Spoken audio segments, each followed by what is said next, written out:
Esta medalha Douglas Lucas é uma responsabilidade? Como é que encara esta distinção? Encara, como disse, com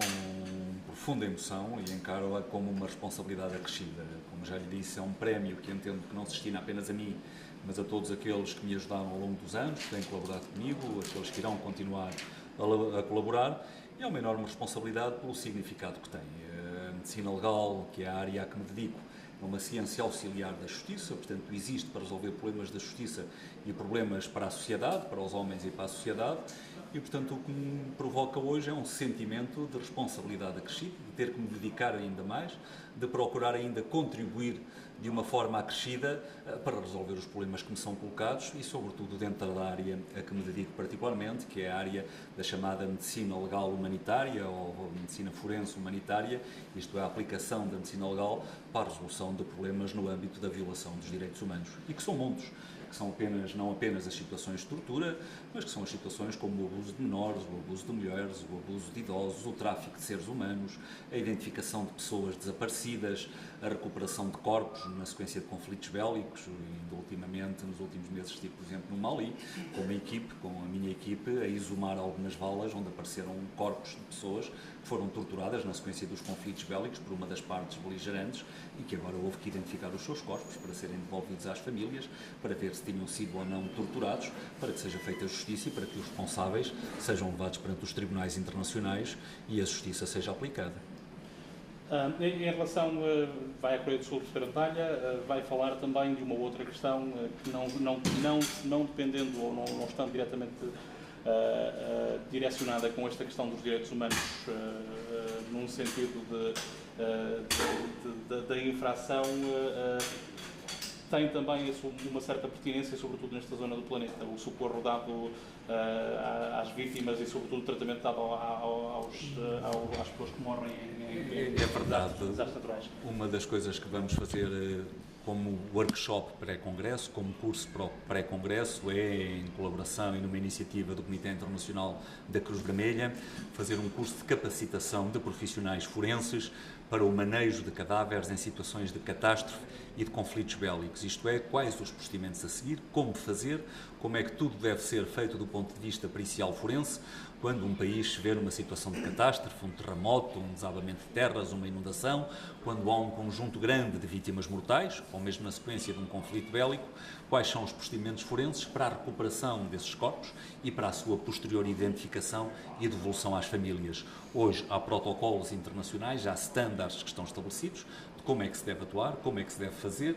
Infelizmente, nem todos os países fazem a sua preparação atempada para estas situações e, portanto, normalmente a resposta imediata a uma situação de catástrofe é muitas vezes caótica e totalmente desordenada. Obviamente também que nenhum país por si só está hoje preparado para dar resposta a estas situações de catástrofe. Elas vivem sempre da cooperação internacional e, por isso, um dos objetivos da Cruz Vermelha Internacional, e eu faço parte da equipe de consultores forenses da Cruz Vermelha Internacional, é precisamente dar formação a nível internacional a profissionais de vários países sobre os procedimentos a seguir, de acordo com os protocolos internacionais, que é para quando uma situação destas de catástrofe acontece, os profissionais de vários pontos do mundo saberem como trabalhar, como operacionalizar a sua intervenção e como a rentabilizar, como seguir exatamente os mesmos protocolos, os mesmos procedimentos, para poderem ter resultados mais efetivos e de melhor qualidade. Repare, quando há estas situações de vítimas em grande número, recuperar os corpos é hoje também considerado quase que um direito humano, o direito de cada um de nós a que o seu corpo seja recuperado após a sua morte, seja identificado e devolvido à família, é hoje também considerado quase como que um direito humano. Isto deve ser feito não apenas por razões administrativas e legais, porque obviamente é fundamental saber que aquela pessoa morreu para se poder certificar o óbito, para se dar origem aos processos sucessórios e todas essas questões legais, mas é também uma questão ética. Para as famílias, saberem aquilo que aconteceu ao seu familiar é algo de fundamental. Para uma família é muitas vezes mais doloroso ficar na incerteza se o seu ente querido morreu, de onde é que estará o seu corpo, do que é que lhe aconteceu, do que receber o corpo e poder iniciar o processo de luto. E, portanto, há aqui também uma razão ética que é absolutamente fundamental. Ficou na história uma frase de um antigo primeiro-ministro inglês, William Gladstone, que a certa altura foi muito criticado no Parlamento inglês, porque tinha gasto uma enorme quantidade de dinheiro dos cofres públicos para recuperar e trazer para a Inglaterra os corpos de vários cidadãos ingleses que tinham falecido no estrangeiro. E ele respondeu com uma frase que ficou célebre, que foi mais ou menos isto: mostrem-me a maneira como uma nação cuida dos seus mortos e eu poderei indicar-vos com uma exatidão quase matemática qual é que é o ideal desses valores, qual é que é o ideal desse povo, a lealdade desse povo a ideais elevados e qual é que é o seu grau de sensibilidade e de respeito pela dignidade humana. E, portanto, os países devem procurar fazer tudo quando estas situações de catástrofe acontecem e, sobretudo, devem estar preparados. E é isso que vamos fazer, dar formação para que os profissionais forenses estejam preparados. Nem sempre estão, e uma das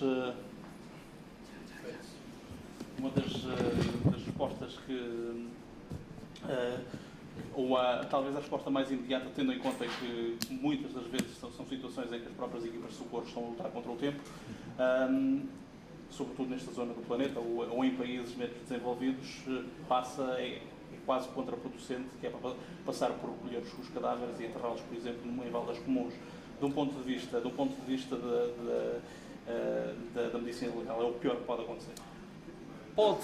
Tudo depende das circunstâncias. É evidente que tudo depende, os procedimentos a seguir, e é isso que nós vamos transmitir no curso, dependem muito dos circunstancialismos, do número de vítimas, das condições locais, da acessibilidade do local, dos meios existentes, do tempo que vai demorar a chegar o apoio internacional ou que pode demorar, porque as condições são muito variáveis de país para país. Obviamente que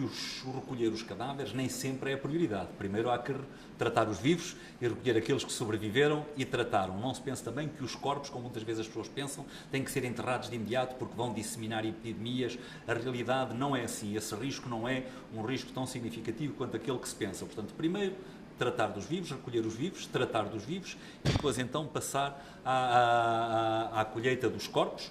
mas com procedimentos corretos. Obviamente que pode haver às vezes necessidade de os enterrar durante algum período, se não houver condições de outro acondicionamento, se não houver camas frigoríficas, se não houver possibilidades de preservação, mas também para isso há regras de como é que devem ser acondicionados, até depois a pouco e pouco podermos ir fazendo as respectivas autópsias e as respectivas identificações. Portanto, as regras são também elas flexíveis, tem que haver flexibilidade, que não é o mesmo que improvisação. Para cada situação, há regras standard que devem ser seguidas em função dos condicionalismos e da realidade que acontece naquele caso concreto. Agora, gostava de pegar algumas questões sobre a questão do erro médico. Esta é uma questão que está a ser ainda debatida neste momento cá em Macau. Foi apresentado um primeiro projeto, uma primeira proposta de lei, que não foi, de certa forma, bem aceito por parte de uma facção da comunidade médica. A legislação em torno do erro médico é uma legislação mesmo essencial ou pode, de certa forma, criar alguma espécie de distúrbio na relação entre médico e paciente? Repara, eu não conheço o projeto de lei que está previsto para Macau ou que está em discussão. O que lhe posso dizer é que a problemática da responsabilidade médica e do erro médico é hoje uma problemática que assumiu contornos de crise em muitos países, com um enorme incremento do número de processos, com indemnizações que, em alguns casos, atingiram valores exorbitantes e que tornam, de facto, o exercício da atividade em algumas áreas de especialidade particularmente problemáticos, até porque, em alguns países, os médicos têm já hoje muita dificuldade em fazerem seguros de responsabilidade civil, porque as próprias seguradoras se recusam face aos níveis que os prémios de seguro atingiram. Portanto, tem havido múltiplas perspectivas de como tratar estas situações. Eu não sou um adepto nem um defensor do sistema do no-fault system que acontece, por exemplo, nos países nórdicos. Acho que esse também não é o sistema ideal. Eu sou muito defensor dos sistemas de arbitragem nesta área, porque muitas vezes também constatamos que há casos de alegações de erro médico ou de responsabilidade médica, e onde depois se vem a demonstrar que, efetivamente, o que aconteceu foi apenas aquele erro, aquela ália que acontece na prática médica, e uma coisa é erro médico, outra coisa é negligência médica, essa sim é que é censurável. O erro pode acontecer dentro da própria aleatoriedade da atividade médica, nem todo o erro é censurável juridicamente. Há erro que pode acontecer por melhor que o médico tenha atuado e mesmo que ele tenha respeitado todos os protocolos, e portanto há que assegurar aqui um mecanismo que permita a penalização, de facto, quando há negligência, que o médico não deixe de ser penalizado, porque o ser titular de um diploma em medicina não é um passaporte para a impunidade, mas que garanta também que o médico não fique enxovalhado na praça pública com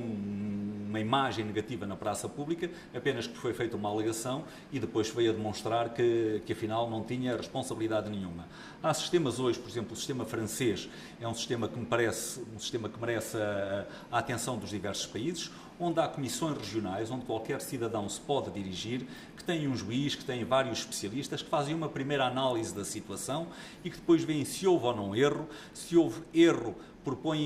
fazem imediatamente uma proposta para que seja estabelecido um montante indemnizatório com base num princípio de solidariedade, isto é, se houve erro sem responsabilidade médica, há um fundo de solidariedade social que vai permitir àquela pessoa e àquela vítima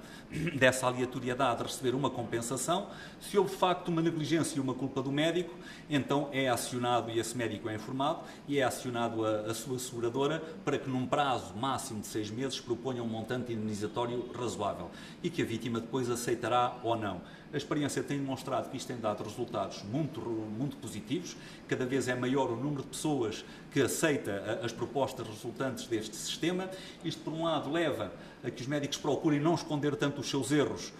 porque sabem que não vão andar na praça pública, as coisas são feitas com relativa confidencialidade, não expõe os médicos, permite expor os erros e aprender com os erros cometidos, mas é um sistema que ainda está a dar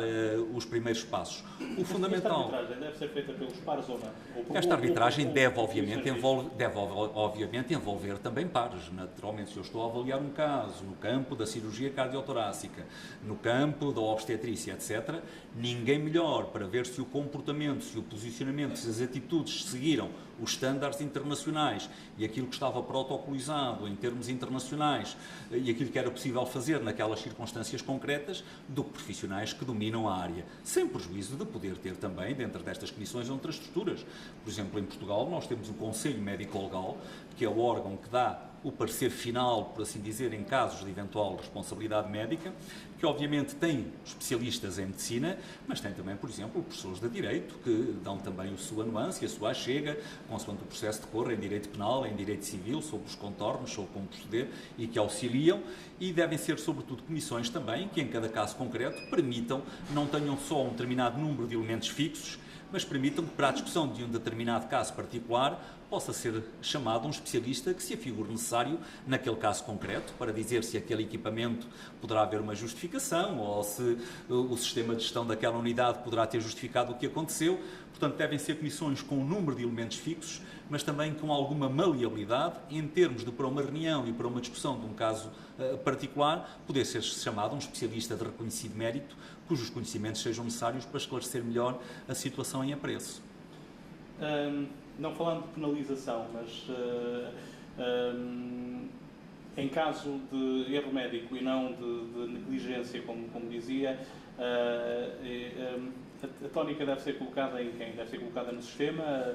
Repare, todos nós estamos sujeitos a ser um dia vítimas da aleatoriedade da atividade médica e, portanto, também, se por um lado não é justo que um profissional seja condenado a pagar por coisas nas quais não teve a mínima culpa e que decorrem apenas da aleatoriedade da atividade médica, também não é justo num Estado social, num Estado de Direito Democrático, que alguém que foi vítima dessa própria aleatoriedade médica não receba alguma compensação por isso. E, portanto, eu penso que há aqui uma obrigação do Estado, mas isto é numa perspectiva, obviamente, de um Estado social, de um Estado que acautela os direitos, liberdades e garantias dos seus cidadãos, tal como deve acautelar a saúde, a educação, etc., pois também acautelar que aqueles que foram vítimas desse erro, sem que tenha havido propriamente responsabilidade de ninguém, mas que não vejam também a sua vida totalmente destroçada e o Estado os possa acompanhar e auxiliar na medida do possível.